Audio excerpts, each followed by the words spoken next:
ہمارے ذہنوں میں جو معیارات بیٹھے ہوئے ہیں وہ کیا ہے؟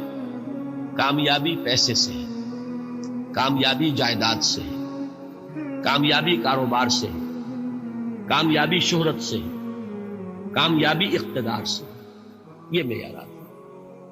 جو جتنا دولت مند اتنا کامیاب، جو جتنا مشہور اتنا کامیاب، جو جتنا پاپولر اتنا کامیاب، جو حکومت پر پہنچ گیا کامیاب، جس نے بڑا کاروبار جما لیا کامیاب، جس نے بہت جائیداد بنا لی کامیاب۔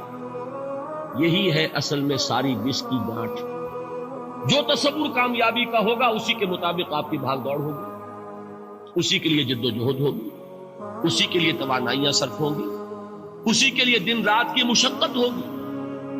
یہ ہے اصل شے جس کی یہاں نفی ہو رہی ہے۔ کامیابی دولت سے نہیں، کامیابی شہرت سے نہیں، کامیابی اقتدار اور طاقت اور حکومت سے نہیں، بلکہ کامیابی ہے ایمان سے، عمل صالح سے، تواصی بالحق سے، تواصی بالصبر سے۔ آپ غور کیجئے اس نقطہ نظر کا، اس ایٹیچیوڈ کا، یہ جو مینٹل ایٹیچیوڈ ہے، اس کا بدل جانا ہی انسانی شخصیت کے اندر انقلاب برپا کرے۔ اب آپ کا نتیجہ کیا نکلا؟ اگر تو دولت سے کامیابی ہوتی تو قارون بہت کامیاب تھا، اگر حکومت سے کامیابی ہوتی تو فرعون اور نمرود بہت کامیاب تھا۔ کامیابی ان سے نہیں، کامیابی انسان دولت میں قارون کی دولت تک پہنچ جائے اور دنیا میں دبدبہ اور اقتدار اور سلطنت اور حکومت کے اعتبار سے وہ نمرود اور فرعون کا مقام حاصل کر لے، وہ ناکام ہے، خائب ہے، خاسر ہے، برباد ہے۔ اور ابو ذر غفاری کامیاب ہے، چاہے ان کے پاس کچھ نہیں، جھونپڑی تک نہیں تھی، کوئی گھر نہیں تھا۔ حضور نے فرمایا ہے اللہ کے کچھ بندے ایسے ہوتے ہیں جو کسی محفل میں جانا چاہیں تو انہیں اجازت نہ ملے، جو کہیں اگر رشتہ کرنا چاہیں کوئی ان سے رشتہ کرنے کو تیار نہیں، کہیں کوئی سفارش کرنا چاہے تو ان کی کوئی بات ہی نہ سنے۔ لیکن اللہ کے ہاں ان کا وہ مقام ہے کہ اگر بھولے سے بھی کسی بات پر قسم کھا بیٹھتے ہیں تو اللہ ان کی قسم کی لاج رکھتا ہے۔ یہ ہے فرق، یہ جان لیجیے اچھی طرح۔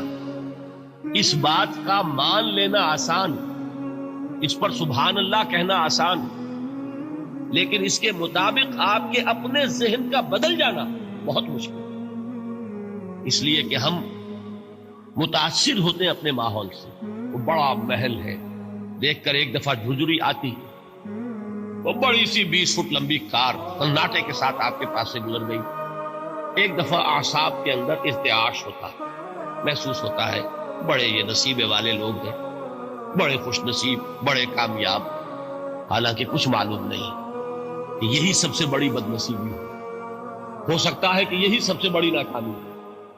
اگر ذہنوں میں یہ بات بیٹھ جائے کامیابی کس شے سے، یہی وجہ دیکھیے قرآن مجید میں بارہا آپ دیکھیں اولئک ھم المفلحون، یہ ہے لوگ کامیاب ہونے والے۔ آج ہی آپ نے نماز میں وہ آیات سنی، یا ایھا الذین آمنوا ارکعوا واسجدوا واعبدوا ربکم وافعلوا الخیر لعلکم تفلحون۔ اے ایمان والو، رکوع کرو، سجدہ کرو، اپنے رب کی پرستش اور بندگی کرو اور اچھے کام کرو تاکہ تم کامیاب ہو جاؤ۔ تو کامیابی کن چیزوں سے ہے؟ یہ ہے سب سے بڑا سبق۔ یہ ہمارے دل میں اگر بات بیٹھ جائے، ٹھک جائے، تو زندگی بدل جائے گی، صبح و شام بدل جائیں گے، نقشے بدل جائیں گے، بھاگ دوڑ کا رنگ بدل جائے گا، ویلیو سٹرکچر بدل جائے گا۔ آج وہ ایک چیز نہایت اہم نظر آ رہی ہے، کل نہایت غیر اہم نظر آئے گی۔ جیسے کہ حضور کی حدیث ہے مالی ولی دنیا، مجھے تمہاری اس دنیا سے کیا سروکار، انما مثلی کراکب استظل تحت شجرۃ ثم راح فترکها، میری مثال تو اس سوار کی سی ہے جو تھوڑی دیر کے لیے ایک درخت کے سائے میں ٹھہرتا ہے سستانے کے لیے، پھر وہ اپنا راستہ لیتا ہے، اسے اس درخت سے مستقل تعلق اس کا نہیں ہے، وہ اس کا گھر نہیں، وہ اس کی منزل نہیں۔ اسی طرح یہ دنیا میرا گھر نہیں ہے۔ اب دیکھیے ہم کہتے ہیں انا للہ و انا الیہ راجعون، ہم تو مسافر ہیں، ہم اللہ کے پاس سے آئے، اللہ کی طرف ہمیں لوٹ جانا ہے۔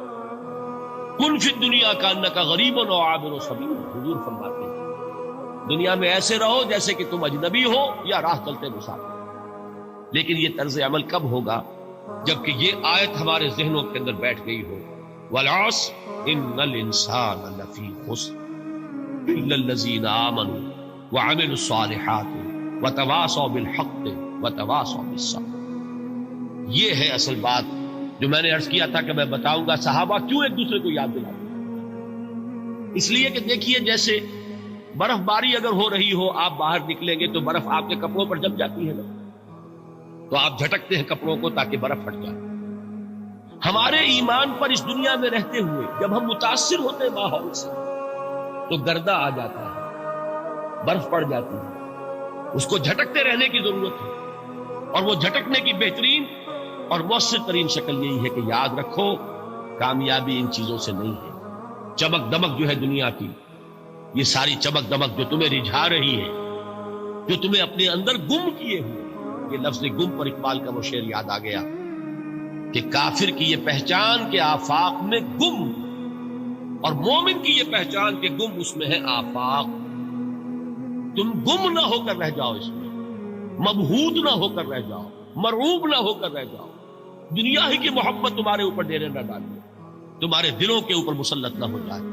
لہذا تازہ کرتے رہا کرو، وَالْعَصْرِ إِنَّ الْإِنسَانَ لَفِي خُسْرٍ إِلَّا الَّذِينَ آمَنُوا وَعَمِلُوا الصَّالِحَاتِ وَتَوَاصَوْا بِالْحَقِّ وَتَوَاصَوْا بِالصَّبْرِ۔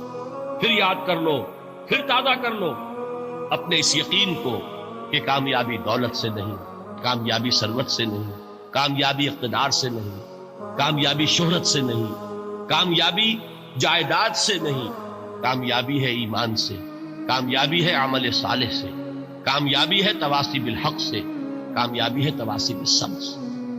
یہ چار چیزیں ہیں کہ جو کامیابی کے لوازم ہیں۔